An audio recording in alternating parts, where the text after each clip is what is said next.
Moi, je suis républicain, je vote toujours. J'ai fait campagne pour Abdelmajid Tebboune, hein. J'ai fait sa campagne. Je l'ai choisi parmi les quatre candidats à l'élection de 2019. Si je suis candidat aujourd'hui, je ne suis pas candidat contre une personne ou contre d'autres candidats. Je suis candidat tout simplement parce que ce qu'a fait le président Tebboune jusqu'à maintenant ne me plaît pas. Ma manière à moi de m'opposer et de me porter candidat. Autrement, si j'étais d'accord avec lui, je serais toujours derrière lui. Donc, notamment, je sais que vous allez me poser la question sur la question algéro-marocaine. Donc, je ne suis pas du tout d'accord. Il y a autre chose, bien évidemment.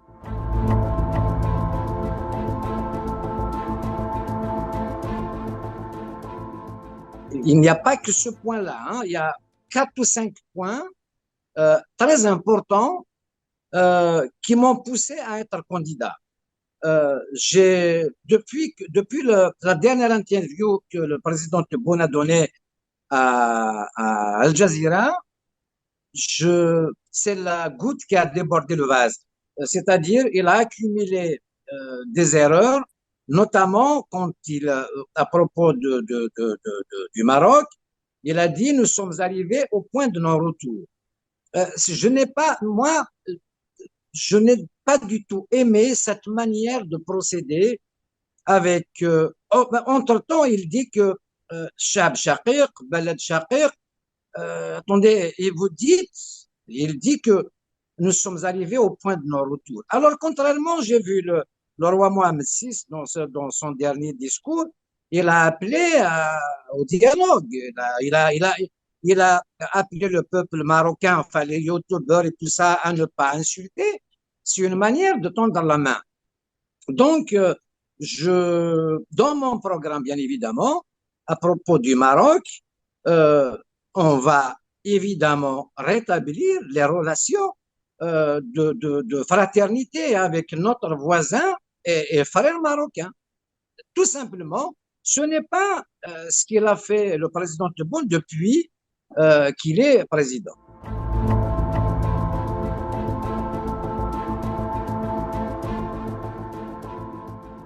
J'ai vu aussi le président Tebboune dire que la question du Sahara est entre les mains de l'ONU. Malheureusement d'ailleurs, hein. Donc, et puis il a dit, احنا ما نحوسوش على الصحراء, donc ماشي تاعنا, صح. Donc, à partir du moment où il n'y a pas de problème avec le Maroc, donc pourquoi laisser ces frontières, même aériennes, fermées?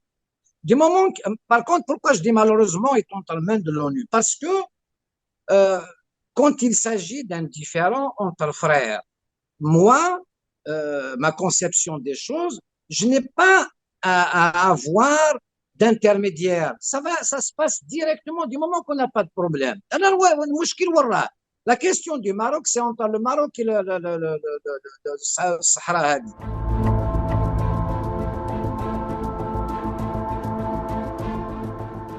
Maintenant, moi, si je suis élu de la position affichée de l'Algérie, la question du Sahara n'est pas un problème entre l'Algérie et le Maroc. Très bien, donc je vais mettre ça en application.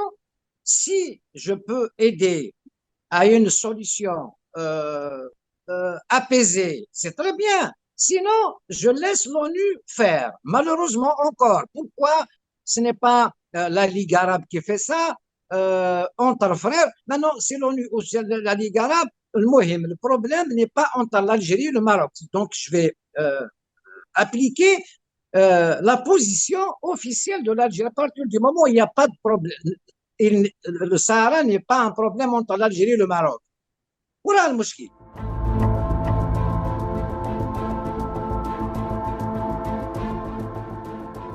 Si je suis élu président, je ne jetterai pas de l'huile sur le feu. Je ne donnerai pas d'armes à quiconque d'ailleurs. Il n'y a pas qu'au Polisario. Je ne donnerai pas d'armes. Je chercherai à aider à ce qu'il y ait une solution apaisée si je peux, sinon je laisse l'ONU faire. Je ne rentrerai pas dans ce conflit. Je n'achèterai pas d'armes pour d'autres mouvements séparatistes ou pas. Je ne combattrai pas le terrorisme d'un côté et donner des armes d'un autre côté aux gens. Il y a une différence, certes, et ça sera. Moi, je souhaite, est-ce que ça, elle sert à quoi cette Ligue arabe? Elle sert à quoi? Elle sert justement à ça. J'ai vu le dernier sommet de la Ligue arabe, l'avant-dernier enfin à Alger, on s'est pressé de rassembler les Palestiniens. Pourquoi on n'a pas essayé de rassembler les Maghrébins, le Grand Maghreb, à ce qu'ils soient apaisés? D'ailleurs, dans mon programme, si je suis élu, je proposerai à ce qu'il y ait même une force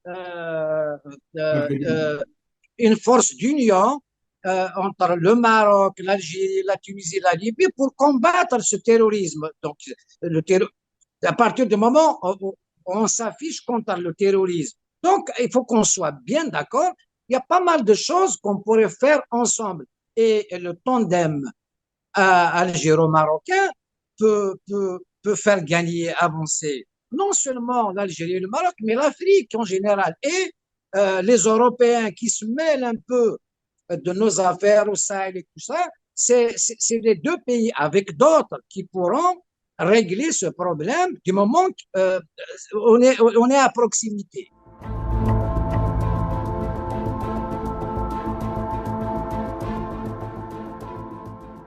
Vous savez, moi, si je suis élu, d'abord, c'est dans un an, cette élection en Algérie, 2024. Hein, il reste un an exactement. D'abord, moi, je fais appel au président Tebboune de rétablir les vols, d'ouvrir les frontières aériennes. C'est malheureux que des familles déchirées, euh, un Algérien de Tlemcen ou d'Oran, il faut qu'il aille en Tunisie pour venir voir sa famille, sa sœur ou sa tante à Oujda à Marrakech. Donc, il y aura des vols automatiquement. On aurait évité le problème de l'équipe nationale du Maroc. Elle aurait pris un vol. Pour moi, c'est des gamineries. J'ai honte de voir ça. Donc, les frontières aériennes vont être. Je fais appel au président Tebboune de le faire. Ça sera peut-être.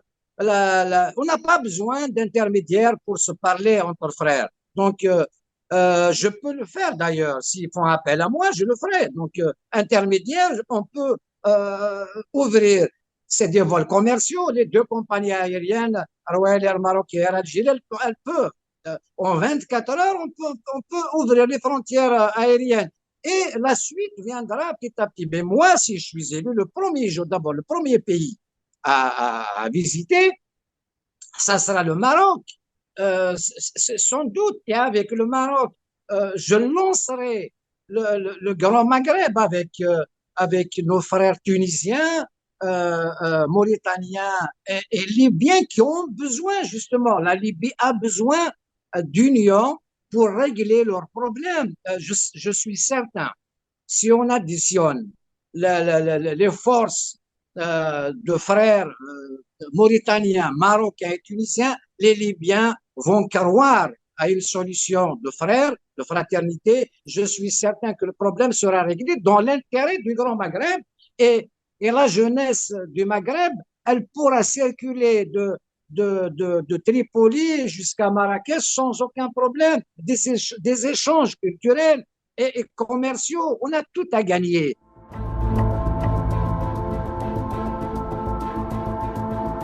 Les contes de Tindouf, il y a une apparence,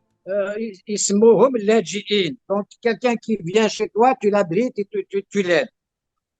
Moi, je trouverai la solution à ces Sahraouis de faire d'eux-mêmes.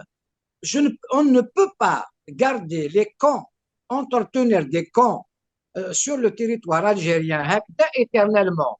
La solution doit intervenir, ils doivent choisir c'est à eux de choisir. Donc, c'est une discussion Polisario le royaume du Maroc. Ce n'est pas à nous. On n'a pas à entretenir des camps éternellement comme ça. On n'a pas à les armer non plus. Donc, les camps de Tindouf, la question sera réglée grâce aux efforts de fraternité et les camps de Tindouf seront fermés. Voilà.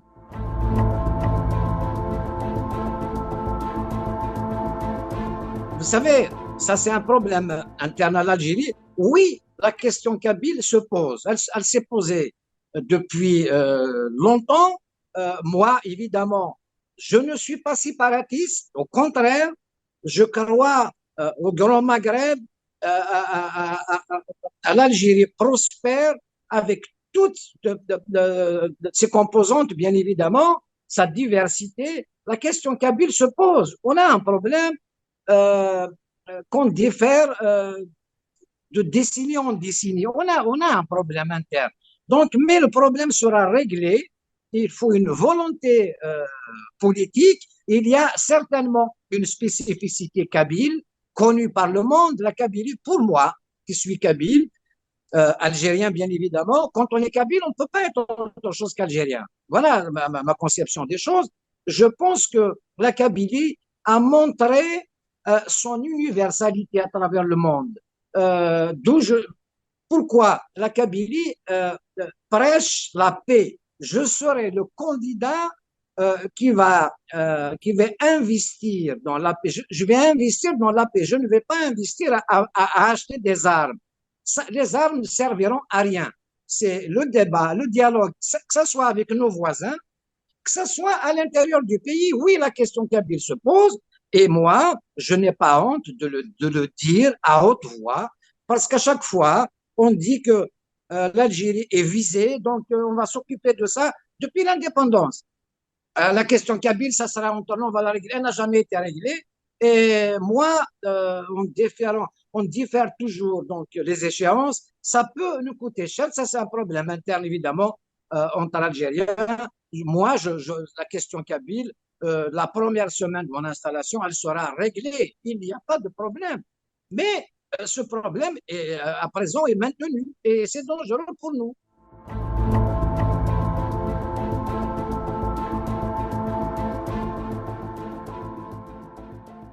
Quand on veut, on peut. Rien n'est impossible. Moi, je veux aider mon pays. Moi, je ne veux pas que le peuple algérien soit privé d'une campagne électorale. Parce que la campagne électorale, à un an, elle sert justement à poser toutes les questions sans ambiguïté, nationale et internationale. Il y a une autre question que vous ne m'avez pas posée aussi. Parce que en Algérie, la question palestinienne, elle est du matin, du midi, du soir. Et je vois certains pays, d'ailleurs, le pouvoir algérien, aujourd'hui, il n'est pas content que les relations diplomatiques soient établies avec Israël. Ben, vous savez, moi, je suis plutôt d'accord avec le Maroc qu'avec l'Algérie, mon pays. Parce que si on veut régler un problème connu qui est le problème de la Palestine, il n'y a pas mieux que de parler à table avec Israël, justement. Vous imaginez si les relations diplomatiques sont établies entre Israël et l'Algérie, le Maroc, enfin le Maghreb, d'ailleurs les pays du Moyen-Orient, même l'Arabie Saoudite est en train de faire. Donc on va rester peut-être le dernier pays à ne pas avoir de relations diplomatiques, ce qui n'est pas bon. C'est que la force du Maroc, de l'Algérie, du Maghreb à établir des relations diplomatiques avec eux, c'est là qu'on pourrait discuter justement avec eux, le rassurer par sa sécurité, parce qu'Israël aussi, elle fait un peu beaucoup de choses sur sa sécurité. Israël a besoin a raison de défendre un peu sa sécurité. Il faut deux États côte à côte, mais en rassemblant les efforts du Maroc et de l'Algérie, en établissant les relations diplomatiques, on aidera mieux la Palestine à régler ce problème. Ce problème aussi qui est au même de l'ONU d'ailleurs. Ce n'est pas le problème algérien, on est à 4000 kilomètres. Donc, les relations avec Israël, moi, je suis plutôt d'accord. Il faut le monde entier établir les relations avec Israël. Il y a un problème. Même nos sportifs, dans des compétitions internationales, quand il y a un sportif algérien est désigné à faire un combat avec ou à jouer un match avec Israël, ah ben on fait forfait. Jusqu'à quand? Jusqu'à quand les pays africains établissent des relations? On ne va pas rester les derniers pays. Je comprends que la question palestinienne, oui, ben, elle nous tient à cœur aussi. C'est malheureux. D'ailleurs, toutes les causes justes, on doit les aider, mais ce n'est pas en accusant nos frères de faire, d'établir des relations avec Israël qu'on règle le problème, que ce soit entre nous, que ce soit celui de la Palestine.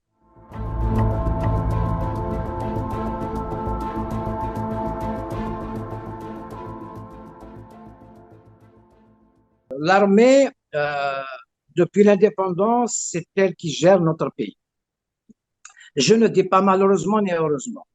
Les 25 dernières années, un peu plus, moi, d'ailleurs, le président algérien, placé ou élu, c'est comme vous voulez, il est toujours ministre de la Défense aussi. Ce qui est une aberration parce qu'on sait que le président ne décide pas, ne décide de rien, c'est les généraux qui font. Donc moi, je vais nommer le ministre de la Défense. Donc la défense, ce n'est pas le problème du président. Et d'ailleurs, j'ai établi, j'ai fait une liste de personnes qui pourront m'accompagner. Je crois que l'armée a besoin d'un chevronné.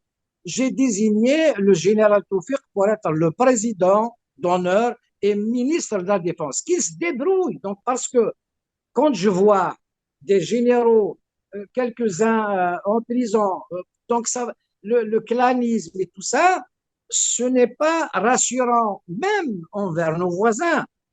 Certes, il y a une armée forte en Algérie, ce qui n'est pas une tare, mais l'armée ne doit pas, on le voit d'ailleurs, l'armée ne doit pas s'occuper du développement des pays. Nous avons un personnel et une jeunesse pour porter ce pays et l'armée doit s'occuper de nos frontières et point à la ligne. Et l'armée aussi, moi je proposerais à ce qu'il y ait une force commune du Grand Maghreb pour lutter contre le terrorisme et tout ça. Donc, c'est pour ça que j'ai déjà investi dans la paix. Je ne m'occuperai pas des affaires militaires. Les affaires militaires, d'ailleurs, entre les pays frères, entre les pays voisins, il ne doit pas y avoir de problème. On n'a pas à faire cette course à l'armement perpétuelle. On perd du temps et on perd de l'argent au lieu de s'occuper des grands investissements. D'ailleurs, on pourra faire des investissements régionaux, la Libye. On ne manque pas de finances ni de compétences. Nous avons les diasporas marocaines, algériennes et tunisiennes, rien qu'en France et en Europe, elles peuvent porter le Grand Maghreb. Donc, l'histoire de l'armée, je pense que l'armée aussi a besoin d'être rassurée parce que euh, depuis 62, c'est l'armée qui gère. Ce n'est pas facile. Moi, président, je ne serai pas ministre de la Défense. Ça, il va y avoir un ministre de la Défense et je dirais clairement que l'armée s'occupe de ses affaires, pas des affaires de diplomatie, tout ça. Donc, non, de développement, c'est autre chose. Bien évidemment, qu'elle soit partie prenante de la construction, mais il n'y aura pas d'ambiguïté à dire que l'armée doit s'occuper, doit rentrer dans les casernes. Donc voilà ma conception de la chose.